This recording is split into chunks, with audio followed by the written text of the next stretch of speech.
Le concierge qui somnolait dans la loge, assis derrière une sorte de comptoir surélevé, crut soudain entendre des voix,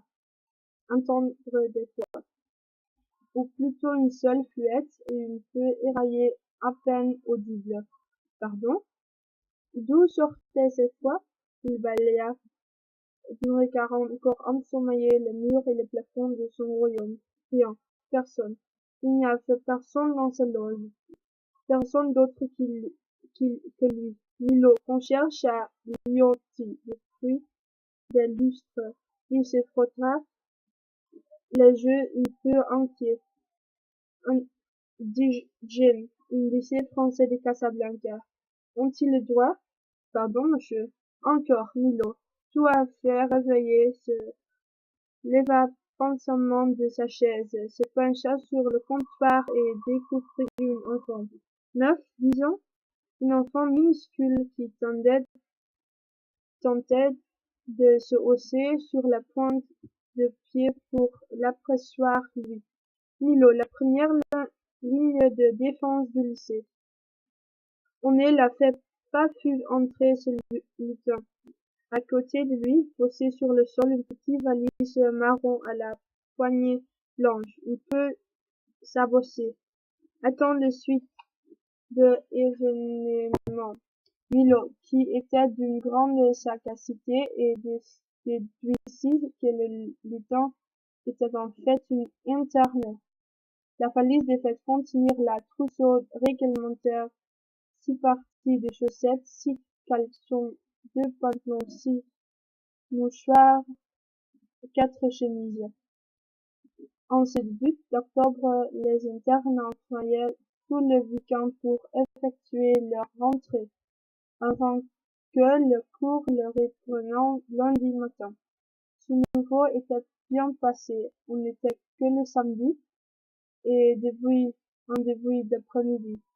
Certains parmi les anciens arriveraient le dimanche soir, au dernier moment, juste avant l'appel.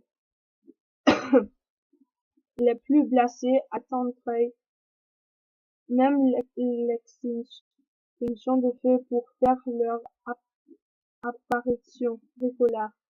Mais munis d'une mot d'excuse tambourinant à la porte du dortoir.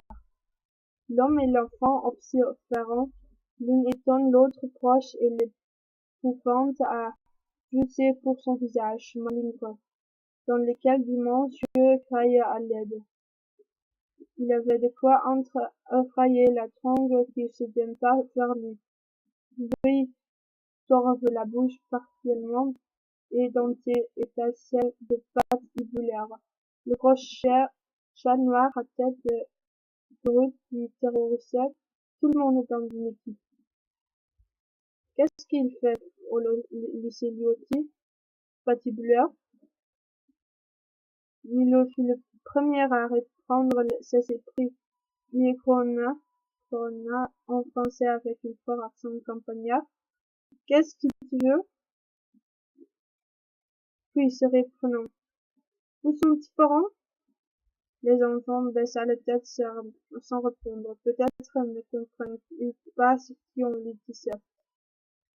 Milo, toujours penché sur le comptoir, ne vit plus qu'une chevelure noire, un peu frisée qui à chausser le perspective plongeante semblait faire tache sur le sol. Celui-là était incontestablement marocain. Tous les Français étaient blonds, savait Milo. Après 1000 preuves du contraire qui passent tous les jours, pourtant marchant en courant devant sa loge. Et puis sa valise souciée avec sa ridicule poignée blanche. Ce n'est pas le bagage d'une Nazarane. Ça, tous les Français sont riches, c'est bien connu. Non, celui-là ne pouvait être qu'une femme du pays. Il reprit une version bilingue d'une voiture robe. Aux gens devant, fit mardi.